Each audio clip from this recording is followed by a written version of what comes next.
Hello, everyone. Very warm welcome from Singapore once again. This is your host, Ravi here. And as usual, on the other side of me is my good friend, Ruben. Ruben, you want to say hi? Yeah, hi everyone. Hi. Yeah, so returning to discuss with us today is Caleb Yang from Singapore. And if you remember, he was in, I think, our second episode, right, Caleb? I guess. Yeah, that was quite an interesting episode because we had another friend called Singaram also. Ingaram, yeah, the robotics engineer. And we had a good chat that day. Yeah. So, guys, like today morning, Ruben sent this very interesting article on WhatsApp.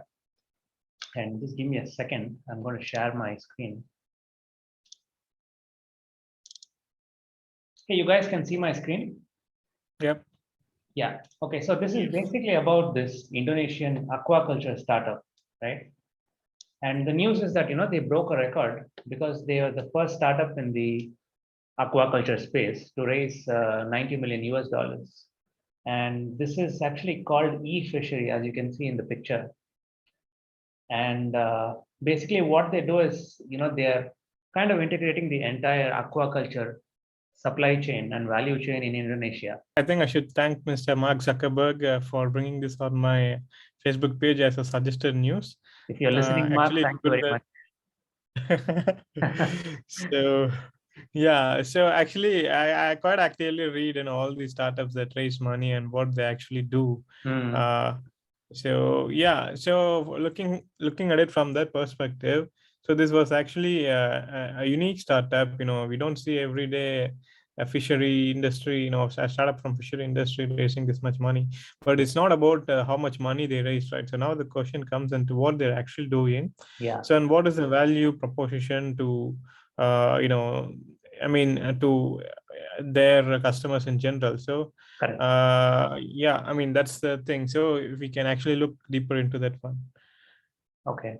And correct me if I'm wrong, this is kind of a platform business, right? Where they have this I think tech dashboard where all the aquaculture farmers can kind of get insights and data, right, on how each part of the property is doing. Yeah, I probably think that they are sharing the best practices in terms of feeding system, nutrition to use, and also, and then when it comes to so best practices of the feeding system, and then we look further what are the things that we need to have a better feeding system.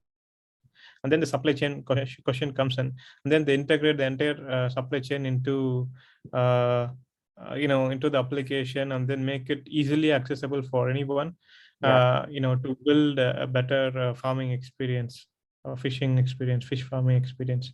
So actually this is actually based in Bandung. So actually I've been to Bandung before in Indonesia. That's actually a nice place. Yeah. But Bandung is fully surrounded, so there is no sea. I mean, no water surrounding the city. Okay. So yeah, that's another good thing to notice, because most of the Indonesian, it's all islands, right? So it's all surrounded by sea coast. Yeah. So, yeah. This is very interesting because all the startups we come across, they're all in the tech space, right? Very advanced technology, AI, analytics, or some e-commerce business. Like Ruben is building himself right now, NFT e-commerce. Yeah. I mean, even this is a tech-based solution, So basically, what they've done is all the informations are available on the internet. So you gather a specific information to a specific industry and put it on a mobile phone application as a single point of contact. So you enter that application. So the entire information related to the particular industry is available easily. And then the supply chain is also available easily. So actually, I mean, looking from this perspective, this can be applied to many other sectors as well, like Infra Market. Yeah. So yeah, we can talk more about Infra Market. Yeah, that's a good point actually. So guys, when I was reading this article, one word that really stood out to me is fragmented, and that was used in the context of how fragmented this aquaculture industry is. There are so many players, different methods of doing this aquaculture, and a farmer, he has to deal with so many people, several touch points in operating these aquaculture farms. And basically this startup, they have like, unified and integrated all parts of the fragmented supply chain under one roof and put it in one platform. And this got me thinking that it's not just aquaculture. You can take the same model and apply to several sectors now. Yes. Yeah, so I was doing some research, and after reading this article, and I came across this Indian startup called Infra Market. So basically, they're bringing the same approach, but to the Indian construction sector. So, if you're a builder in India, you probably have to deal with, I don't know, 10 or 15 different, vendors. Like you'll buy your cement from one vendor, you'll buy your structural steel rebar from another vendor, the aggregate from one vendor, and so on. And you have to subcontract the design out to some design firm if you don't do it in-house, and so on. So basically what these guys have done is they have brought all the ecosystem participants into a single platform. So it's like a one-stop shop for all your construction needs. And not only this, they've gone one step forward, and they actually went and acquired a few concrete manufacturers and brought it under the Infra Market brand. So I think you can see that one of the Actually, I mean, these kind of strategies are part of the business development process to increase your profit margin, right? So once you have this one-stop shop solution for everything, you will see what is your higher earner, and then what is the profit margin like in that particular sector. Yeah. And then you try to take over the supply chain as much as possible. So that is what these guys have done. So like what Amazon is also trying to do, in the long run. So I have a question for you guys at this point. They could have, so Rupan, you were saying that, they probably the reason they bought over these cement batching plants is because they can, increase their brand power and increase their margin. So guys, why do you think they went for concrete manufacturing and maybe not some other part of the supply chain? Any guesses? I'm not sure. I mean, let's say that you are transacting like 1,000 different items on your platform. Then you see what is the higher earner, and then what is the margin like for those items. Okay. And then what is the cost of acquiring such businesses? And then if it makes sense, then just get into those businesses, because you control the entire chain, that you can sell it if it is in your portfolio. I mean, that would be my guess. Yeah. I think the reason why they acquired a concrete manufacturers is because they want to get a bigger market share of the construction industry and to see what other applications or customer or clientele they can unlock by working with these two partners in the concrete manufacturing business. So because the two concrete manufacturing businesses will definitely have their own network of clients and suppliers, so they can leverage on that as well as their market dominance, probably, if they have market dominance, right? Yeah, actually, you both are right in a way. And I think, this topic deserves a podcast of its own, but this concrete batching is a very, very interesting industry to study. And, generally concrete batching plants, they have a local monopoly. And, just if I have to kind of give you a summary, it's because think about concrete, like, you batch it in a plant, you put it in a truck. There are these pictures, the cement mixer truck, right? I'm sure you would have seen it. So they load it into the mixer, and it has to just keep mixing to prevent the concrete from hardening.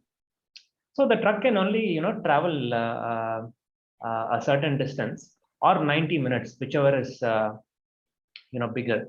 Because if the truck travels more than 90 minutes, the concrete inside the truck will set and become hard. And the entire batch will go to waste, as well as the truck. You have to dispose the truck as well. So every concrete batching plant, they can only operate in a certain radius around them.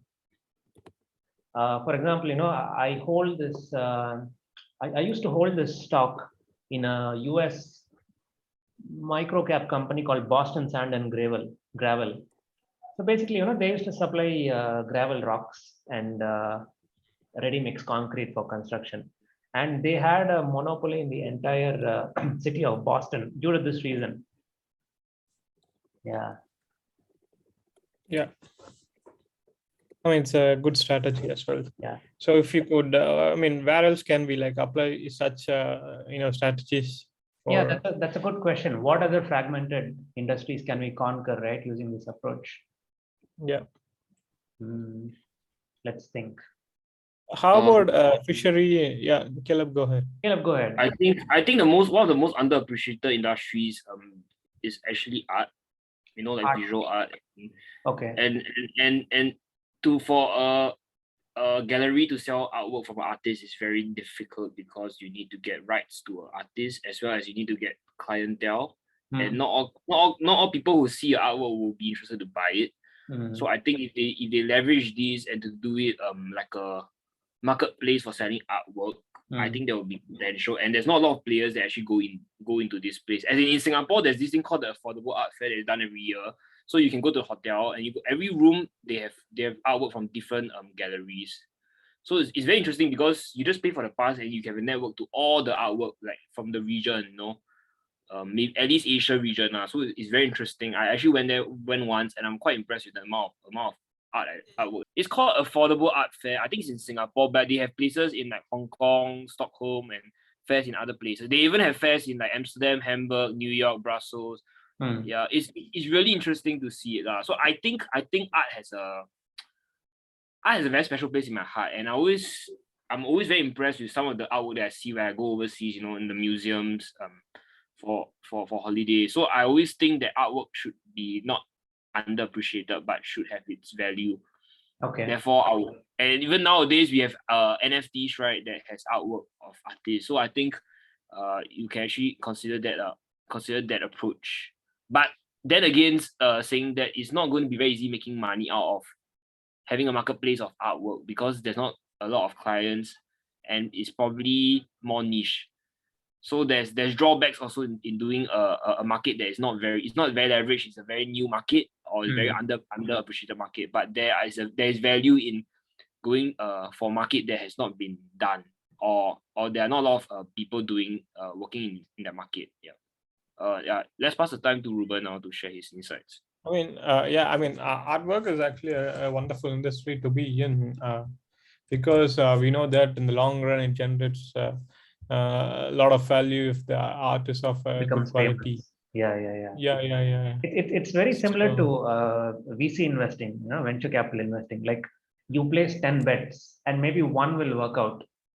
One of the artists, to apply this to paintings, like let's say you go and buy the paintings of 10 upcoming artists who you think are going to make it in the future. Maybe one or two will become huge and 8 will, they will just disappear from the scene. But those 2, if they work out, it can work out in a huge way. That's why a lot of millionaires and billionaires are buying a lot of artwork these days. Artwork, wines, fine wines, scotch, whiskey, and so on. It's the same concept. Maybe 1 or 2 blends or brands of wine or whiskey, they'll become very valuable after 40, 50 years. They can sell it for a lot of money in auctions. Yeah. So, my interest would always be in involve yourself in a business that where the items are needed every day or quite often. Yeah, correct. So that people will keep coming back.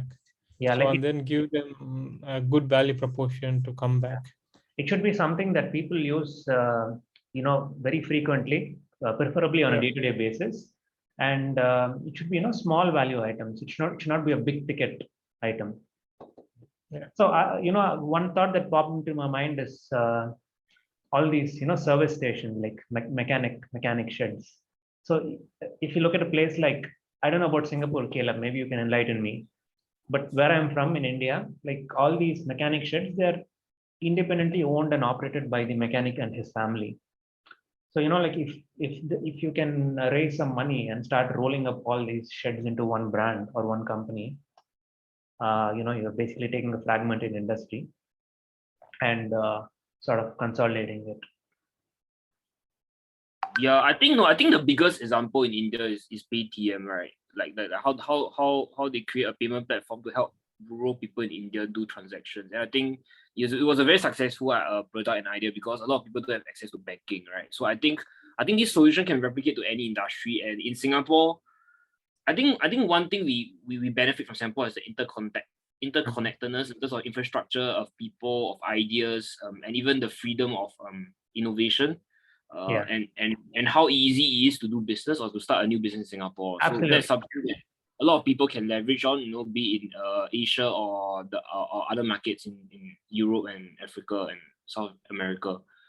So that's what they can leverage on. But in terms of Singapore, locally, I think we have a lot of space to grow, especially in social tech, because I think social tech is actually underappreciated in Singapore because a lot of people think that mental health is it's something that we take for granted, especially, and a lot of people are suffering from mental health issues because of overworking and the obsession for success, the obsession of comparison. Working from home due to COVID, obsession with comparing with peers, who has the biggest car, who has the biggest house, who owns the biggest company, who went to the best university. In Asia, we have this culture. I think even in India, right? Who went to IIT, who went to a normal university, who went to US, to study. So there's always all this comparison in the Asian society, and that makes it very stressful and demanding, for us living here. So social tech has the ability to help people who actually experience such issues to receive, the right support. And I think that there are new companies doing that, and I really appreciate their efforts because I think it's a very very meaningful endeavor by all these startups and businesses. So I think that is what I would try to encourage in Singapore, at least for entrepreneur friends I know who wants to go into the space. If they have experience with psychology or they have experience working with volunteering or people, then I think they could try to do that. That would be really nice. Actually, I don't think you even need experience, Caleb, because ultimately, you will just be rolling up all these small private clinics into like a national brand, right? That's the idea. So all it needs is a gutsy entrepreneur who's willing to take a risk and who has some funds, right? But there, actually you don't need to look very far. If you just look at the US market, there are like thousands of companies doing these so-called roll-ups. Like I own the stock of a company called Kano Health, and basically what Kano Health does is they raise the venture capital funding, and they're actually going around United States. So they started from, I think, from the West Coast, like California and all those areas. They go and buy all these small clinics owned by independent doctors and families, and they kind of roll it up into the Kano Health brand. So by doing that, right, they're able to massively cut operating costs, administrative costs, and overheads, and they're at the same time they're building this trustable and reputable brand, which kind of people can relate to. Anyways, that was a great discussion, guys. I think we can keep talking all night because it's a very interesting topic, right? There are so many examples we can pick. If we find any other good examples, we can probably do another session on this on the same topic. But that's it for today, guys. Signing off. This is Ravi. On the other side is Ruben and my good friend Caleb.